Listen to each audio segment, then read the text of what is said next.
కాబట్టి ప్రియమైన దేవుడు బిడ్డారా, యోహాను సువార్త 3:30 ప్రకారం దేవుడికి మహిమ కలగాలి. ఆమేన్ హల్లెలూయా.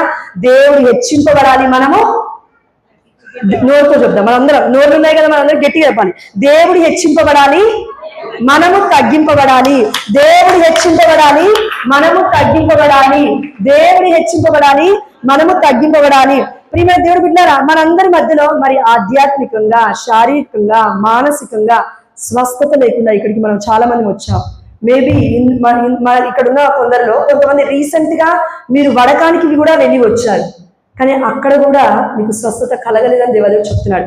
దానికి కారణం ఏంటి అంటే, పిలిగ్రిమ్స్ కి వెళ్ళినా, తీర్థయాత్రలకు వెళ్ళినా, వెలంగని మాత అమ్మ మరియతల్లి చర్చ్ అంటే దేవుడి ఆరాధన స్థలానికి వెళ్ళినా, దివ్య సప్రసాదనాథుని ఒకవేళ ఫాదరు ఈరోజు నన్ను ఇక్కడే కూర్చోబెట్టి దివ్య సప్రసాదనాథుని ఇక్కడనే పెడుతున్నారయ్యా, స్వస్థత పొందుకో అని నైట్ మొత్తం మనల్ని ఇక్కడ పడుకోమన్నా మనం పడుకో. ఎందుకు? నమ్మకం లేదు. ఎవరి మీద నమ్మకం మనకి? డాక్టర్ల మీద, టాబ్లెట్స్ మీద. నమ్మొద్దని చెప్పట్లేదండి. ప్రియమైన దేవుడు బిడ్డారా, దేవుడికి మహిమ చెల్లించడానికి చెప్తున్నాను. అదేంటి అంటే, మా ఆయనకి ఏ ఇబ్బంది లేదు చెప్పడంలో కూడా అని నేను నమ్మకంతో చెప్తున్నాను, ఇక్కడే ఉన్నాడు కాబట్టి. మాకు పెళ్ళై 10 ఏళ్ళు అయింది. పిల్లలు లేదు. మీరు అందరు ప్రార్థన చేస్తారా మా కోసం? చేస్తారా? ఎస్. మా ఆయన పేరు విద్యాసాగర్, నా పేరు జోష్న. మా కోసం ప్రార్థన చేయండి. ఎందుకంటే ప్రియమైన దేవుడి బిడ్డారా, దేవుడి చిత్తము జరగాలంటే అంధకారపు శక్తులు తొలగింపబడాలి. ఆమేన్ హల్లెలూయా. ఆ శక్తులు తొలగింపబడాలంటే నువ్వు నేను దేవుడికి ఏ శక్తికి లోబడాలి? దేవుడి శక్తికి లోబడాలి. అసలు దేవుడి శక్తి అని తెలియదండి మాకు. అందుకే దేవుడు తన శక్తి గురించి మాట్లాడమని ప్రేరేపిస్తూ ఉన్నాడు ఈ సమయంలో. కాబట్టి లూకాసు వార్త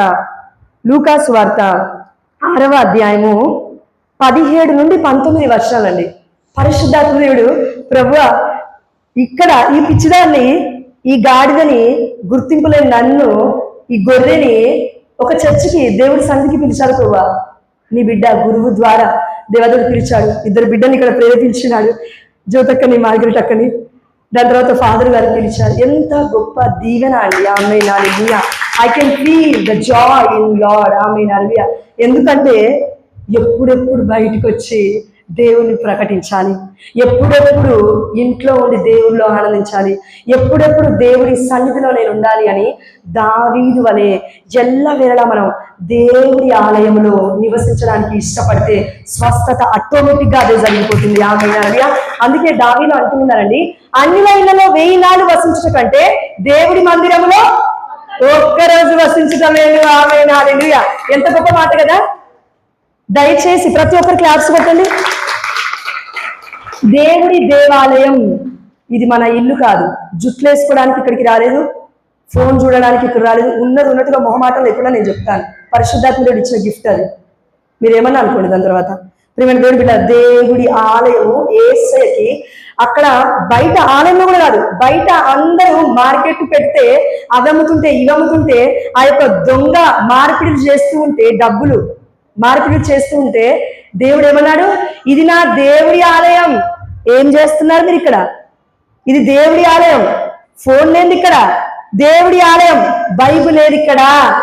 చేతిలో బైబిల్ ఏది? పాకెట్ లో ఫోన్ ఉంది, పాకెట్ లో ఇంకేమో ఉన్నాయి, దువ్వెన కూడా ఉంది, పాకెట్ లో పర్స్ లో దువ్వెన కూడా ఉంది. కోమ్ జుట్టు రాలిపోతే ఎట్లమ్మా? ఎవరు చూస్తారు నిన్ను నన్ను?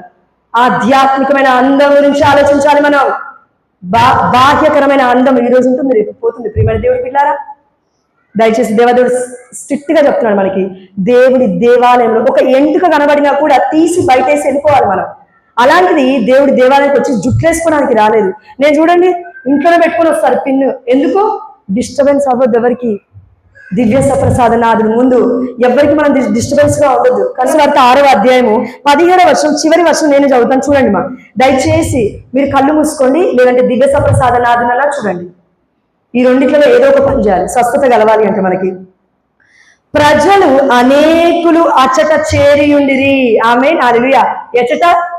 ప్రజలు అనేకులు ఇచట చేరియుండిరి. ఆమేన్ హల్లెలూయా. దేవుడు మనకు చెప్తున్నాడు, మనమందరం ఎవరమంట? దేవుడి ప్రజలం. మనమందరం ఎవరమంట? దేవుడి ప్రజలం. మనమందరం ఎక్కడికి చేరాము? దేవుడి దేవాలయములో. చాలా మంది ఇదే సమయంలో డబ్బులు పెట్టుకొని లక్షలు ఖర్చు చేసుకుని హాస్పిటల్లో ఉన్నారు, బ్రతుకుల మీద ఉన్నారు, వెంటిలేటర్స్ మీద ఉన్నారు, చావు బ్రతుకు మధ్యలో కొట్టుమిట్టాడుతున్నారు. కానీ నీకు నాకు దేవాతి దేవుడు అంటున్నాడంటే, యేసుప్రభువు ఏమంటున్నాడంటే, నేనే జీవాన్ని, ఆమేన్ హల్లెలూయా. నన్ను పొందుకున్నవాడు బ్రతుకుతాడు, ఆమేన్ హల్లెలూయా. నన్ను పొందుకున్నవాడు మరణించినను జీవవంతుడే, ఆమేన్ హల్లెలూయా. కాబట్టి ప్రియమైన దేవుడి బిడ్డలారా, దేవదేవుడు మనందరికీ చెప్తున్నాడు, మనల్ని అందరినీ ఇక్కడికి పిలిచింది ఎవరు? చెప్పండి గట్టిగా. దేవుడు మన నోటికి అభిషేకం ఇంకా ఎక్కువ అవ్వాలంటే యేసయ్య నామాన్ని ఉచ్చరించాలి, ఆమేన్ హల్లెలూయా. ఫిలిప్పీయులకు రాసిన లేఖ 2వ అధ్యాయం 10వ వచనం సెలవిస్తుంది, ప్రతి నాలుక యేసే దేవుడు అని ప్రకటించాలి, ఆమేన్ హల్లెలూయా. ప్రతి మోకాలు యేసే దేవుడు అని మోకాలు ఉంచాలి, ఆమేన్ హల్లెలూయా. ప్రియమైన దేవుడు బిడ్డలారా, మనకెందుకు మోకాళ్ళకు తగ్గట్లేవు? మేబీ నువ్వు నేను ప్రయత్నం చేయలేదేమో. దివ్య సప్రసాదనాథుని ముందు మోకరించడానికి ప్రయత్నం చేయి. మోకాలు ముగ్గురికి స్వస్థత అయ్యాయి, ఆమేన్ హల్లెలూయా. మీరు చెక్ చేసుకోండి. ఎడమ కాలు ఒకరికి స్వస్థత అయింది, కుడి కాలు మోకాలు ఎవరికో ఇద్దరికి స్వస్థత అయిందండి. దేవుడికి మహిమ కలుగాక. గట్టిగా క్లాప్స్ కొడదాం దేవుడికి. దివ్య సప్రసాదనాథుడికి సమస్త ఘనత మహిమ ప్రభావం చెల్లిస్తూ. ప్రియమైన దేవుడు బిడ్డలారా, ఇప్పుడు నేను వాక్యం మొత్తం చదివిన తర్వాత మనము వాక్యం అంతరార్థంలోకి వెళ్దాం. 18వ వచనము, అక్కడ ప్రజలందరూ చేరిన తర్వాత వారు యేసు ఉపదేశములను ఆలకించుటకు. ఎవరి ఉపదేశములు? యేసయ్య పలికిన ఉపదేశములు. యేసయ్య ఎవరు? వాక్యమే కదా మన నోటి నుంచి వస్తుంది. ఆ వాక్యమే యేసయ్య. రోగముల నుండి విముక్తి పొందుటకు వచ్చిరి, ఆమేన్ హల్లెలూయా. అక్కడ ఎంతో మంది ప్రజలు ఉన్నారు, అయితే కొంతమంది మాత్రమే దేవాలయానికి వచ్చారు. ఎందుకంటే గురువు అందరినీ పిలిచాడు. వాట్సాప్ మేబీ ఉంటే వాట్సాప్ గ్రూప్లలో అందరికీ ఇన్విటేషన్ పంపించే ఉంటాడు, అవునా? అందరినీ పిలిచారు గురువు దగ్గర ఎవరికి కూడా హెచ్చు తగ్గు లేవు దేవుడి ముందు లాగా. కాబట్టి ప్రియమైన దేవుడు, ఎందుకంటే ప్రధాన యాజకుడు అంటున్నాం మనం దేశాన్ని కాబట్టి. మరి ఎందుకు కొంతమందిమే వచ్చాం? కట్టబడి ఉన్నాం. దేంతో? ఫోన్తో. దేంతో? మొబైల్. దేంతో? వ్యసనములతో. దేంతో? ల్యాప్టాప్స్ తో. దేంతో? వీడియో గేమ్స్ తో. దేంతో? టీవీ సీరియల్స్ తో. ఇక్కడున్న వాళ్ళు మీరు తిరిగి వెళ్లే ముందు ఒక తీర్మానం తీసుకోవాలి. మీ జీవితం కోసం, మీ పిల్లల భవిష్యత్తు కోసం, మన పిల్లల భవిష్యత్తు కోసం ఒక తీర్మానం తీసుకోవాలి. నేను ప్రమాణం చెప్పాను, ఎందుకంటే అది మళ్ళా దేవుడికి విరుద్ధం అవుతుంది. కాబట్టి ఇక్కడి నుంచి వెళ్లే ముందే నువ్వు తీర్మానం తీసుకొని ఇక్కడి నుంచి అడుగు బయట పెట్టాలి, దేవుడి యొక్క దేవాలయం బయట. అదేంటి అంటే, టీవీ సీరియల్ చూడను. ఆమేన్ ఆమేన్. చేసే వాళ్ళు మాత్రమే ఆమేన్ అని చెప్పాలి. ఆమేన్ అని చెప్తే అట్లే జరుగును గాక. అంటే నువ్వు నేను దేవుడికి డైరెక్ట్ గానే ప్రమాణం చేస్తున్నామని అర్థం. దేవుడు ప్రమాణాలు చేయొద్దన్నాడు కాబట్టి పరిశుద్ధమైన గ్రంథంలో టీవీ సీరియల్ మానేసి చూడు. అనేకమైన లోపల ఆ యొక్క కుళ్ళు, కుతంత్రము, ద్వేషము, ఒత్తిడి, స్ట్రెస్ శారీరకమైనదే కాదు, లోపల ఉన్న ఆధ్యాత్మికంగా కూడా నీకు స్వస్థత అవుతుంది, ఆమేన్ హల్లెలూయా. ఎందుకంటే ఒక అత్త నేర్పుతుంది కోడల్ని ఎట్లా బాధ పెట్టాలి, అవునా? ఒక కోడలు నేర్పిస్తుంది అత్తని ఇండైరెక్ట్ గా మాటలు ఎలా అనాలి. టీ పెట్టను, కాఫీ పెట్టను, వంట వండను, ముఖం మీద పోస్తాను. ఆఫీస్ నుంచి వస్తున్న భర్తకు కూడా ఇన్స్పిరేషన్, ఈ భార్య ఇంట్లో కూర్చొని టీవీ సీరియల్ చూస్తూ ఉంటుంది. ఇలా దివ్య సప్రసాదనాథుడా టీవీ సీరియల్ చూడడానికి మనం అలా? దివ్య సప్రసాదనాథుని ఒకవేళ సైలెంట్ గా మనం అలానే చూస్తే కండ్లకి స్వస్థత వస్తుంది, ఆమేన్ హల్లెలూయా. దర్శన భాగ్యం ఎక్కువగా రావాలి అంటే, దేవుడి ఏదైనా మనకి విజువల్స్ చూపించాలి అంటే మనం చేయాల్సింది ఏమీ లేదు. గంటల స్తుతి ఆరాధన కూడా వద్దండి. ఏం చేయాలి? జీసస్ ని జస్ట్ లుక్ ఎట్ హిమ్. దివ్య సప్రసాదనాదుల్లో మొహమాటం లేకుండా దేవుని మహిమపరుద్దాం. ఇప్పుడు దివ్య సప్రసాదనాదుల్లో ఉంది యేసయ్యనా? ఎంతమంది ఒప్పుకుంటున్నారండి? క్లాప్స్ కూడా ఒప్పుకునే వాళ్ళందరూ. ఒప్పుకోలేని వాళ్ళందరికీ కూడా దేవాదేవుడి వాక్యం ద్వారా చెప్తున్నాడు. యోహాను సువార్త 6వ అధ్యాయము 35వ వచనం 48వ వచనం సెలవిస్తుంది, జీవాహారమును నేనే, జీవాహారమును నేనే. యోహాను సువార్త 1వ అధ్యాయము 14వ వచనం సెలవిస్తుంది, దేవుడు మన మధ్యలో మానవుడై నివసించాడు, ఆమేన్ హల్లెలూయా. దేవుడికి దేహం ఉంది, దేహం ఉన్నప్పుడు రక్తం ఉంటుంది కదా, అవునా? ఎస్. అపోస్తుల కార్యములు 16వ అధ్యాయం 14వ వచనం ప్రకారం లిదియా హృదయాన్ని విప్పిన దేవుడు మన హృదయాన్ని సావధానముగా దేవుడి వాక్యము వినుటకు యేసు నామములో మన హృదయ అంతరంగము రక్తములో కడగబడి తెరవబడినగా కన తండ్రి. ఆమేన్. హల్లెలూయా. ప్రతి అంధకారపు శక్తులు ఏదైతే వాక్యానికి అడ్డుగా ఉన్నాయో ప్రతిది యేసు నామములో విరక్కొట్టబడినగా కన తండ్రి. ఆమేన్. హల్లెలూయా. లయపరచబడినగా కన తండ్రి. ఆమేన్. హల్లెలూయా. ప్రియమైన దేవుడు బిడ్డలారా, దేవదేవుడు చెప్తున్నాడు ఈ సమయంలో 19వ వచనం.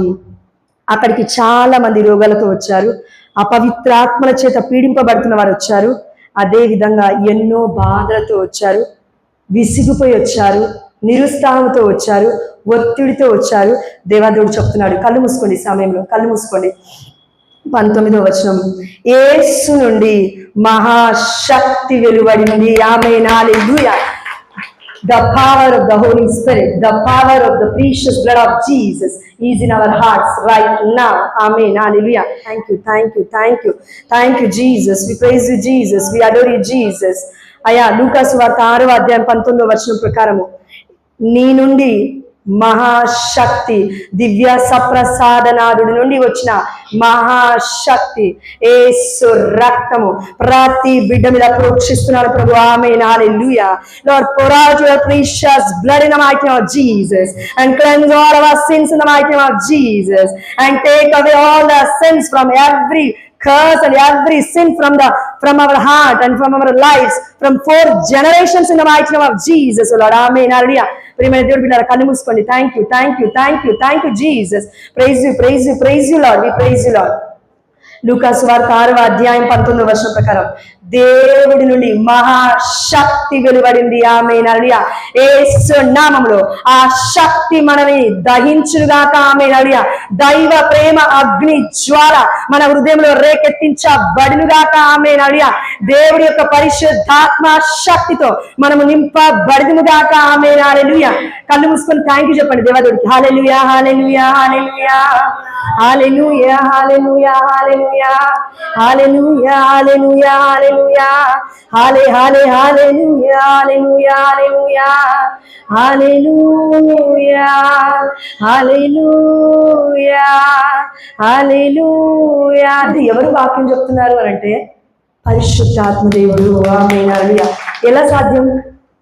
గురువుల ద్వారా దేవుడు మనతో మాట్లాడతాడు. ఇక్కడ దేవుడు ఇక్కడ నుంచి మాట్లాడుతుంటాడు, ఇక్కడ నుంచి దుష్టుని నింపుతుంటే దేవుడి ఆత్మ ఎట్లా పనిచేస్తుందండి? పనిచేయదు. ఇక్కడ దేవుడు వాక్యం మాట్లాడుతుంది, అక్కడి నుంచి ఏదో నింపుకుంటున్నావు నువ్వు. అట్లన్నది అట్లన్నది ఏమనలేదు. నెమరు వేయకు మాటలలా. మరియ తల్లి వ్యర్థమైన మాటలను నెమరు వేసుకోలేదు. మరియ తల్లి దేవుడి వాక్కులను నెమరు వేసుకుంది. ఆమె పరిశుద్ధ గ్రంథంలో లూకాసు వార్త 2:19, 2:51 మనం చూస్తున్నాము. మరియమ్మ తన హృదయంలో అంతయు మనన చేసుకొనిచుండెను. ఎందుకు పరిశుద్ధాత్ముడు ఈ మాట మాట్లాడుతున్నాడంటే ఆ తల్లి ఆధ్యాత్మికంగా, శారీరకంగా, మానసికంగా ధన్యురాలు. ఆమె హల్లెలూయా. ఎందుకు అంటే పాపము ఆ తల్లి మీద జయించలేకపోయింది. ఆమె హల్లెలూయా.